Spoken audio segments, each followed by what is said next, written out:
Crossing borders for the first time is like ripping off a plaster. It's messy, nerve-wracking, and you have no idea what the fuck is going on. And then add in a case of food poisoning when you arrive. My first destination in Guatemala was Panajachel. It was absolutely unforgettable, and I can't wait to tell you all about it. Hello, my lovelies, and welcome back to another episode of the Amelie Moran podcast. Today, we're talking about Panajachel, moving on to Guatemala, which I'm so excited about. Guatemala was one of my favorite countries that we went to on our entire trip. I'm going to tell you about our first land border crossing from Mexico to Guatemala. Also going to tell you about the time that Sam and I got the worst food poisoning on the first day that we arrived, and everything I've learned about this lakeside town. I'm going to talk about culture, food, safety, and what makes it worth it, even if you're not sick.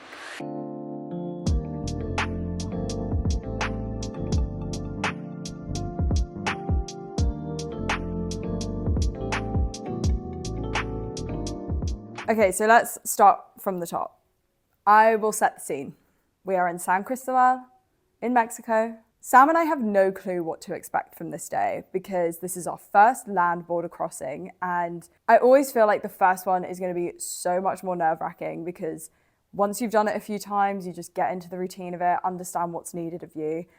But we had no idea what to expect. It's 5:45 a.m. Our van is coming at 6 a.m. to take us to Guatemala. We didn't realize that there are forms you need to fill out to get into Guatemala from Mexico. Specific immigration forms, they actually become quite basic once you've done this a few times. You just have to sort of state who you are and like what you're doing in the country. Basically just telling them why you're in the country. When I was writing this episode and thinking about what I wanted to talk about, I suddenly remembered that everybody was holding these pieces of paper whilst we were in our hostel waiting for our van. We were thinking, why does everyone seem to have these pieces of paper and we have no clue what they are and what they're for? But like, it was uniform. Everybody was holding them. We asked the front desk, we had to scan this code, fill out the immigration form online. It was completely fine. It was all good. The van arrives and we get in. We put our bags in the boot and suddenly we are on this van with complete strangers. There was actually a family that were traveling, which I thought was absolutely insane. There were these two small kids with their parents traveling, crossing the border into Guatemala. They were so well behaved the whole time, like I have to say. But Sam and I were like in absolute awe that these parents could do this because they were young, like being entertained by toys, had a few films on the iPad for the journey. And this is like a 12-hour journey, the full day. So yeah, I was pretty impressed. But we're driving, and an hour before the border, we stop at this cafe. We're all grabbing coffees, sandwiches, just a bit of fuel. We haven't really had time to have breakfast. The hostel didn't give us breakfast because we had such an early set off. Sam and I grab a coffee. We're chilling, we think everything's fine. Suddenly this American girl that has been traveling with us in our van starts freaking out. And I mean like full-blown panic attack. And Sam and I thinking, calm the fuck down. Like, what the fuck is going on? She hasn't filled in these immigration forms and you can't cross the border without them. She is like freaking out, like crying, just like sits on the floor and is just in full like panic mode, rocking back and forth. She also can't log on to the website that you need to get these forms because we are in the middle of absolute nowhere. This cafe is like a random pop-up, it feels like. And I think she also said it was something to do with her US data, like it was blocking the website or like she didn't have data. I can't remember what it was, but like we are in the middle of nowhere. So access to internet is very, very scarce. But the weird thing was this cafe has a printer, which now makes sense because people would then go to this cafe before the border so you can print off all of your forms or like whatever you need. But there was no computer from what I remember. Like there wasn't like a computer that you could log on to print off some stuff. It was just like a Bluetooth printer in the middle of this cafe in the middle of nowhere.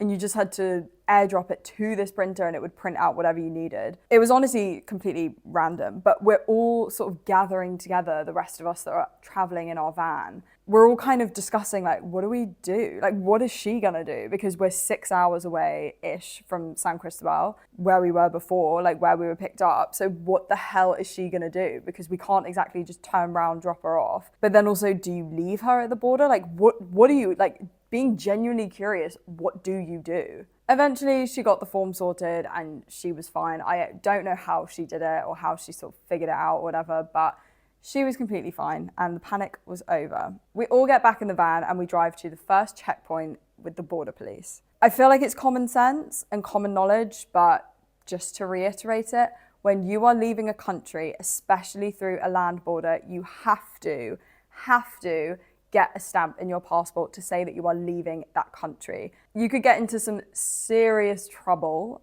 or issues with immigration if you do not get these stamps. You need your stamp saying you're out of a certain country and stamp that you're in a certain country. This is so vitally important. The forms were fine being on our phone, so when I was stressing about all these people having like printed out forms and stuff, it was completely fine on our phone. So that's a tip. If you can't find a printer or have no access to one, don't bother paying for one and getting stuff printed out, just not worth it. You can do it on your phone. But we now had our stamp to say that we are officially out of Mexico. And then we drove to the physical border and got our stamp to say we're in Guatemala. A really good tip, I think, for when you're crossing these land borders is to exchange your money there. When you've crossed into Guatemala, there are so many people standing there with quetzales, which is the currency that Guatemala uses, and you can exchange your pesos into quetzales. I feel like it's a better way to go rather than going to a sort of traditional like money exchange shop or something. We got a much better rate and you're also able to negotiate. I left all of that sort of up to Sam because he's so much better at negotiating than I am. I will definitely like just be like, okay, I don't want any awkwardness, like give me whatever. But Sam is really good at being like, no, this is what we want. But you can't really do that obviously at the shops or like the traditional money exchange shops. I think for us, we even tried to negotiate how many pesos we had, exchange them. And the guy said no to the deal we were trying to get. And we just said, okay, that's fine. Like we'll do it once we get into Panajachel. He actually came back up to us after about 10 minutes and said, yeah, okay, I'll do your deal. That's fine. So it's a much freer kind of experience and then also makes you feel a bit better because you're now entering the country with currency. If you need to pay for anything or if you want to buy any snacks on the way, anything, then you've got the currency you're needing. But we changed vans at the border. We were now getting into a different car. And when I'm saying van, by the way, it's like a transit van. It's like if you do a tour, maybe it's like a 14-seater type van, not necessarily that spacious. Sam and I sat at the very back because that was technically the most spacious. We sort of had like 2 seats to ourselves, which was quite nice. But what made me laugh about this specific van was that instead of putting all of our bags in the boot, the guy is climbing up on the roof of this van and saying to us like, give me your bags, like chuck up your bags. And he's just strapping them to the roof with a piece of rope, which I can't say I've ever experienced before. And Sam and I weren't necessarily worried because we could watch him strap in our bags.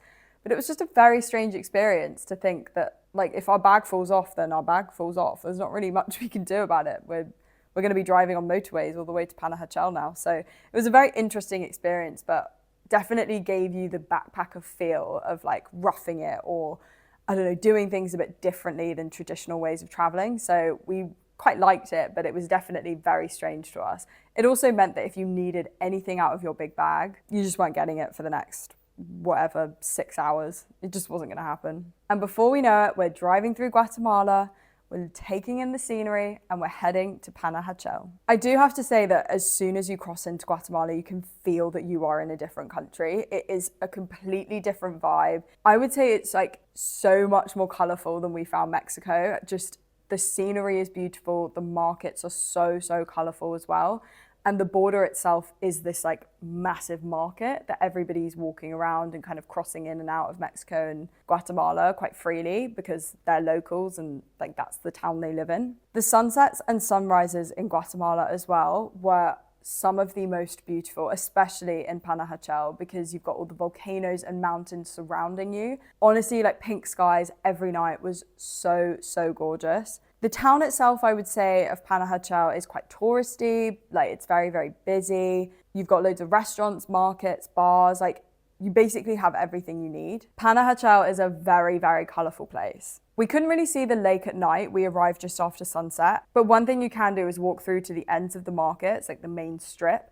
And there's a pier and you can see sort of the silhouette of all of the volcanoes. And you can even see the lights of the different villages around the lake, which we thought was really cool.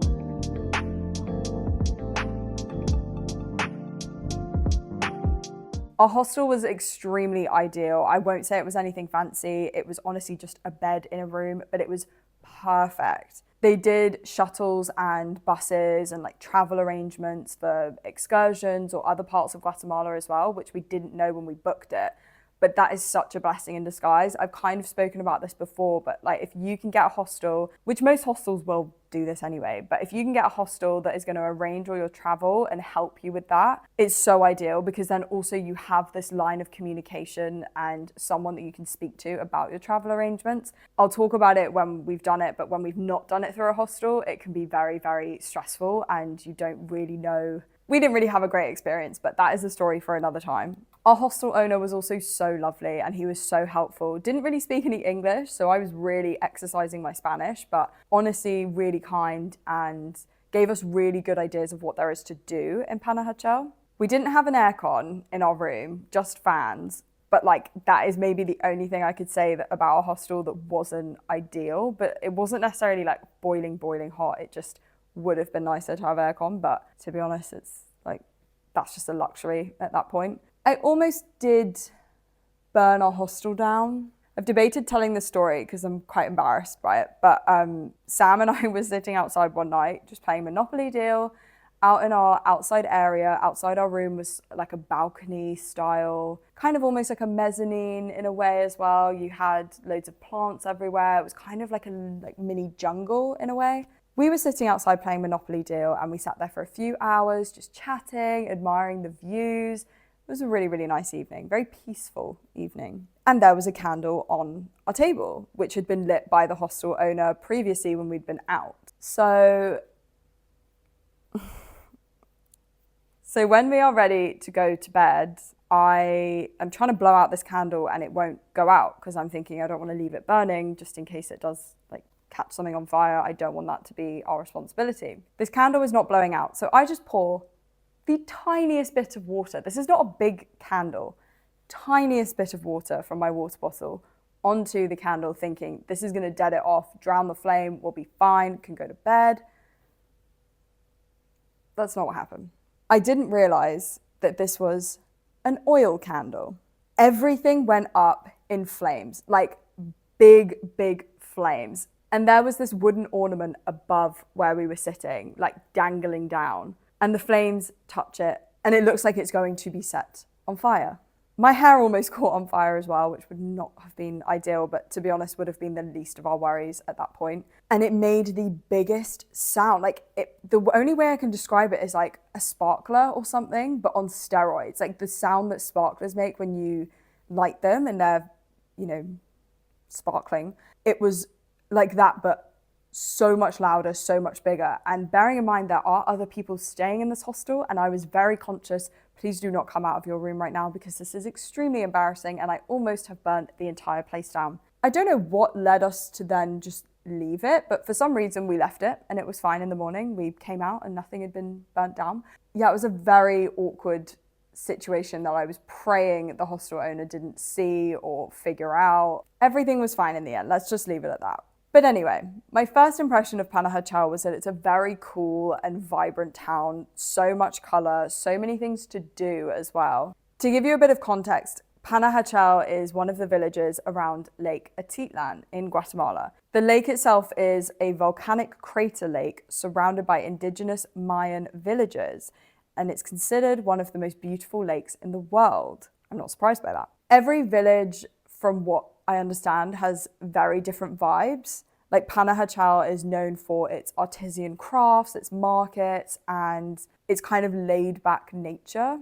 Other villages around the lake might be like known for backpacking and partying, or one might be like for yoga and the kind of spiritualness or something. So every village is completely different. You can travel between these villages as well, actually on the lake, which we thought was quite cool. You can get a boat that is extremely cheap and it will take you to each village, whichever one you want. The only thing I will say is I remember the boat rides being very long. It's like a whole day trip to kind of go and do this. I wouldn't say it's like an afternoon. If you really want to explore the villages, it's not like an afternoon activity. I would like dedicate time to go and see each one. You can also swim in some points of the lake, but from what we were told, Panajachel is not the best. I think it's quite dirty. And to be honest, I wouldn't recommend swimming anywhere in the lake that people don't recommend, because we did speak to some people and they got ear infections and like their hair got ruined or something, and it just isn't something you want to deal with whilst you're traveling, especially if you're putting your head under the water. So I think you can swim, you just might want to be conscious of putting your head under, or like going in with any open cuts or like recent injuries. And when I was doing some research, I found out that the lake has a legend, which we didn't know at the time, but apparently the locals say that it's haunted by spirits. There have been stories of whirlpools swallowing up entire boats.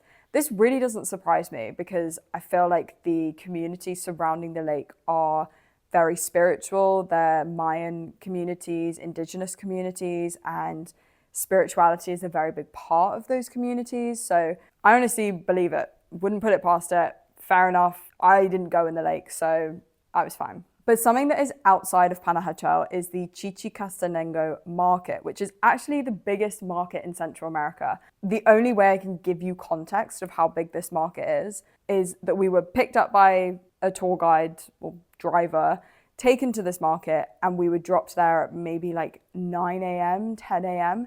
We were given 5 hours to explore this market, because you need 5 hours to even understand where the hell you are, what you have and haven't done, and just go through every single street of this market. It had absolutely everything there. Like, you had all these crafts, you had loads of homemade stuff, you had clothing, food, meat, veg, like everything. I even got these trousers there, which is why I'm wearing them, and they are some of my favorite, comfiest trousers. I got some rings that I'm wearing, if you can see them. I got them as well from the market, and it was so fun. It's like such a fun environment, because everybody's negotiating. You're also admiring what people are selling. There are some stands that are even just people doing like an attic clear out, and they will just have random shit out. There's like no theme to their stand. It's just everything. We saw some like 1990s, 2000s TVs, like the big, thick old TVs. So many random things, random trinkets you could buy, and it was absolutely insane. And lastly, something to do, which we didn't actually do, but is hiking around the volcanoes surrounding Lake Atitlan, or just going and chilling by the lake. You can sunbathe there. There are spots there. There's bars, restaurants on the front. Moving on to my introduction into Guatemalan food.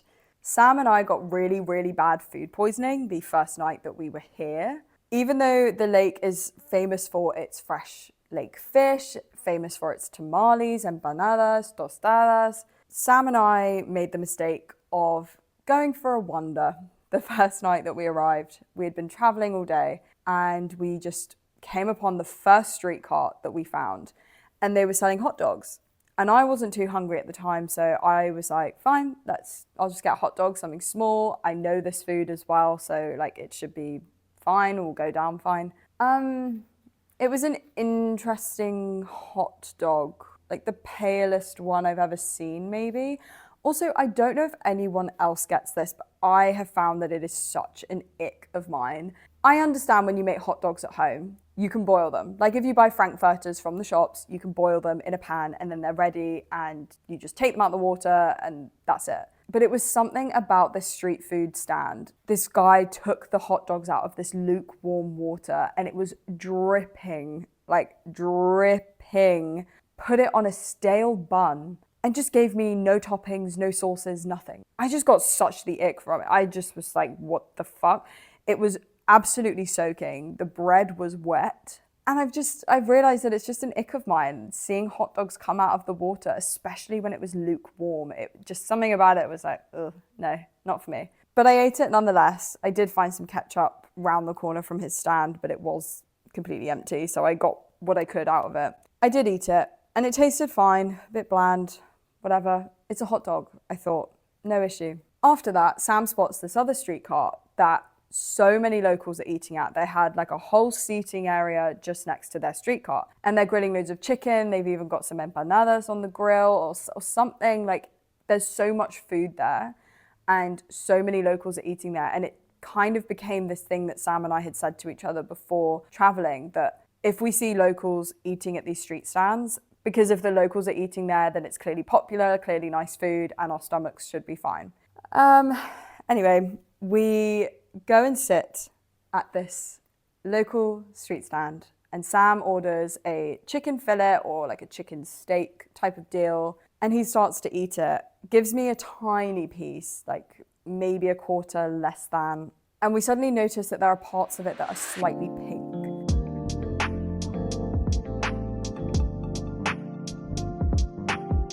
But I swear it's a thing where sometimes your chicken can appear pink, but it is completely cooked. So we didn't really think anything of it. We were a bit iffy about it, not really sure whether to trust it, but I thought it was fine. I mean, I didn't eat that much of it, but Sam ate basically all of it. And this turned into food poisoning to the point where we didn't leave our bed for a few days. And it was very interesting because the first day after that, Sam woke up feeling so ill and kept saying, like, this has not agreed with my stomach. And I felt completely fine. I was going to the shops to get him some electrolyte drinks and get us some water, get us some dry snacks or something. And then my food poisoning kicked in the day later and I was not well. And I won't go into detail, but to give you an idea, it was not pretty. It was just quite horrible, to be honest. We extended our stay because we wanted to give ourselves a chance to actually go and see the lake, because bearing in mind, we'd been there a few days at this point. We had still not seen the lake in the daytime because we could not move. So we went to our hostel owner, said, can we extend? He said, yeah, that's fine. Changed our bus to our next destination, and that was all completely fine. But even after a few days, I still was not feeling well at all. Sam was feeling better, and he went for a walk and actually had to take a video of the lake for me because it wasn't looking like I was going to get out of bed before we left, and I probably wasn't going to see the lake in the daytime. We also then obviously became very cautious of what we ate there. So I can't say too much about eating authentic Guatemalan food. We kind of just ended up eating a lot of bread, a lot of dry cereal, to be honest, some pizzas, because to us that just felt safe. Everyone obviously also goes on about Guatemalan coffee, which I can't say we tried at this place in Guatemala, but I will say for future reference, Guatemalan coffee is so nice. One of the best, I have to say. This food poisoning also carried on into our next destination, which I will obviously talk about when that episode comes out. So yeah, I will leave the food section there because not much else to say. But from what I've understood and researched and obviously had after being in Panajachel, Guatemalan food is really, really good and really, really nice. I think we just got unlucky. Now talking about safety in Panajachel, I don't have too much to say, if I'm completely honest, because I didn't really leave my bed.